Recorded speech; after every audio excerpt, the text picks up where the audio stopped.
Family members of Margaux Whittemore, who was found dead last month, plan to take her remains back to her native France tomorrow.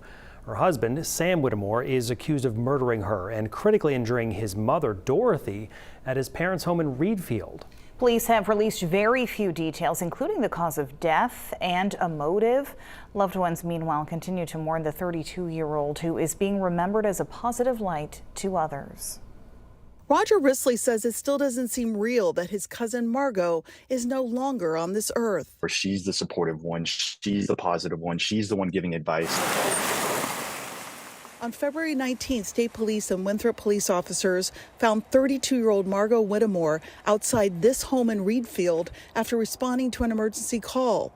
Her husband Sam's mother, Dorothy Whittemore, was found injured inside. The couple, who married in Maine last September and lived in Belfast, were visiting Whittemore's parents at their home.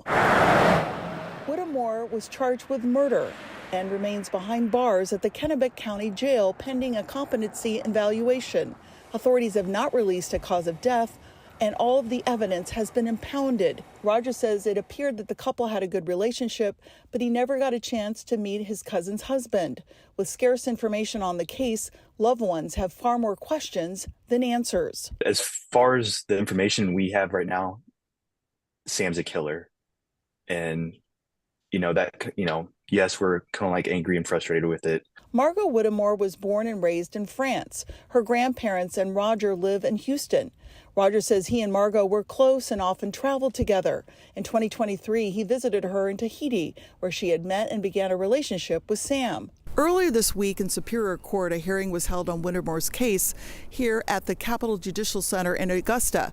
Whittemore did not attend the proceedings, which were closed to the public, but the judge did set a scheduling order, which sets key deadlines and procedures to make sure the case is held in a timely manner. Roger started a GoFundMe to help pay for funeral expenses to bring Margaux's remains home to Paris, where her mother, Kathy, lives. Within 48 hours to hit, the $10,000 first goal was just like, it shows how much love and support people had for Margaux.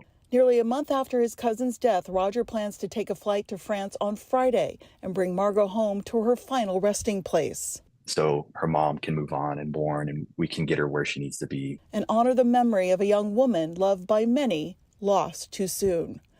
Vivian Lee, News Center, Maine. Now, shortly after the incident, Whittemore's mother, Dorothy, had been listed in critical condition at Central Maine Medical Center, but a spokesperson for the hospital tells us she is no longer a patient there. Family members say money left over from the GoFundMe will go to Margaux's mother with funeral expenses. If you or someone you love, by the way, is in an abusive relationship, the Maine Coalition to End Domestic Violence can help get you out of the situation. The number to call is 866-834-HELP. That's 866-834-4357.